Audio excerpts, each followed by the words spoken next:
Good people, just when I thought full towers are just these boring oversized mid towers, Antec comes out with this, the FLUX Pro, and it's redefining how I feel about full towers in general because of price to performance, awesome built-in airflow, and they've redesigned this whole power supply chamber at the bottom to actually be useful. Thank you. Also, thanks to Antec for sponsoring this video, but don't worry, you're gonna get the full rundown anyway.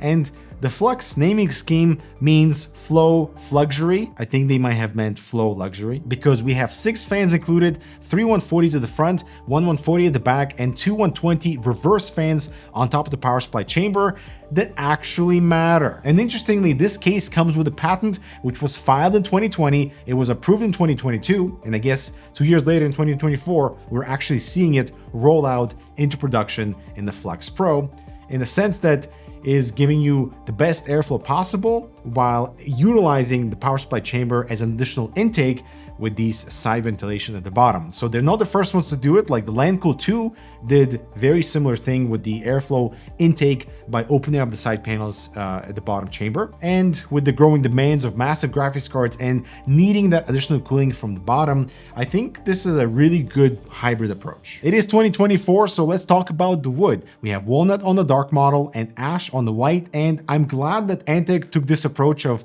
integrating something of their own with the front panel that not only has this wavy effect on the ventilation mesh, but the actual wood pieces on the perimeter, they don't look like anything else on the market right now. Of course, with any wood piece, you'll get variability in texture and color, which is what makes the front panel so unique. On the enclosure, we do have slight spacers in the corners here too, to allow for some flexibility in the front panel, which is a really thoughtful inclusion. My black model with the dark walnut looks absolutely gorgeous.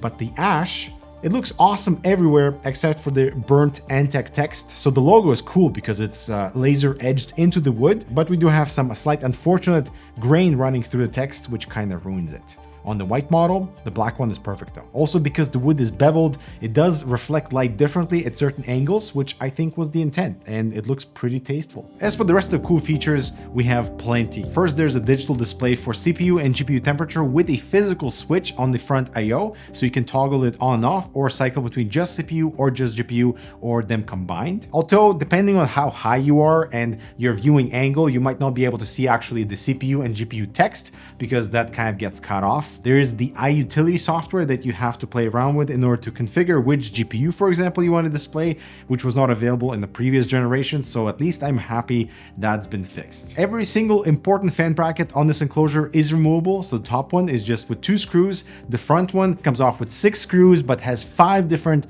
positions with different elevation points, giving you slightly more room from the top and how much clearance you need from whatever you install at the top. So for example, if you're doing a 420 radiator at the top with thick fans and a thick radiator, then you can shift the entire front fan assembly or radiator assembly down without interfering with the top, which is absolutely brilliant. The power supply shroud has a fan bracket for 3 120mm fans. 2 already are pre-installed, and the rear one is not necessary because it's going to be blocked by the power supply anyway, but you could potentially install a 360 rad in that spot, which will not be completely choked because of the whole flux airflow direction of intaking everything from the bottom and from the sides. The front fans are also properly spaced out from the front metal mesh as to not introduce turbulence and noise. Take a listen.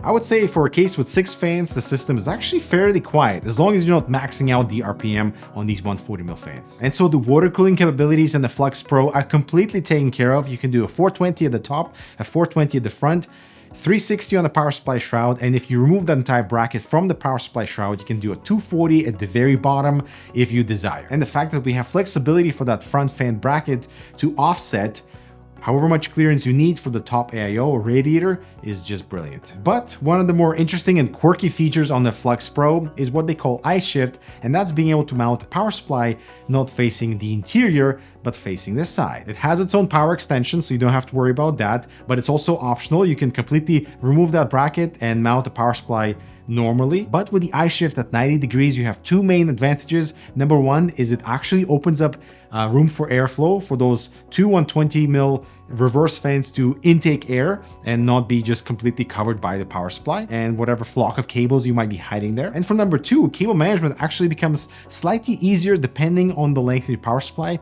The shorter the better though, and you don't have to purchase a power supply that is meant to display connectors on the side. You can just rotate the power supply that you already have. The front I/O is pretty basic for a full tower, but the separate PR buttons are nice, dual USB A's, and Type-C at 10 gigabits per second. Now, when we look at the back, I absolutely love what Antec has done with cable management here. We have this awesome dual channel system for small cables and for bigger ones with Velcros, so everything is nice and easy to use, and the layout is absolutely perfect without your front I/O cables interfering with anything that you'll already populating inside the case, which is so appreciated. We have additional Velcro in the rear corner, which will be especially useful for the whole eye shift configuration. Now, the impressive thing about this whole FLUX Pro airflow concept is that it actually works. In a gaming environment, the Strix 3080 is hovering around 75 degrees Celsius, but that's only because I locked the fan speed to 60% on the GPU just to see the difference it would create when I remove the side panels, and the 3-degree difference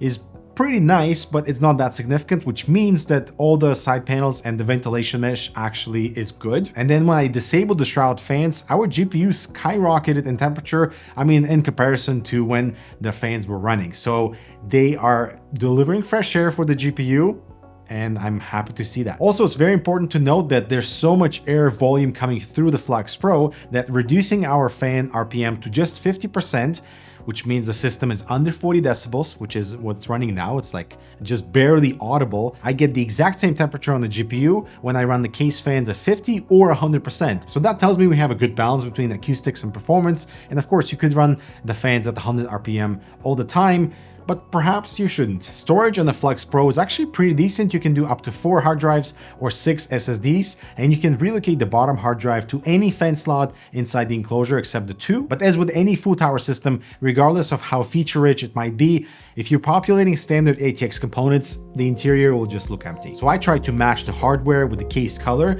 so it all looks kind of consistent, and add a little splash of color with the RGB for a little flair. I think the system looks awesome in the end. It's just not exactly what I would gravitate towards because there's just so much additional space at the front of the motherboard, above the motherboard, but at least I know that the shroud configuration and everything that is kind of designed around it is being properly taken advantage of when it comes to cooling and cabling. Now, price-wise, I think you're looking at something with decent value. $180 for black, $185 for the white model, and given all the features that surround the FLUX Pro plus the tasteful wood elements, I mean, I'm not the target audience for this because I don't like full towers in particular, but if you're gravitating towards something larger that has a lot of breathing room on the inside, a lot of expansion, especially for water cooling, let me know if you would consider one of these.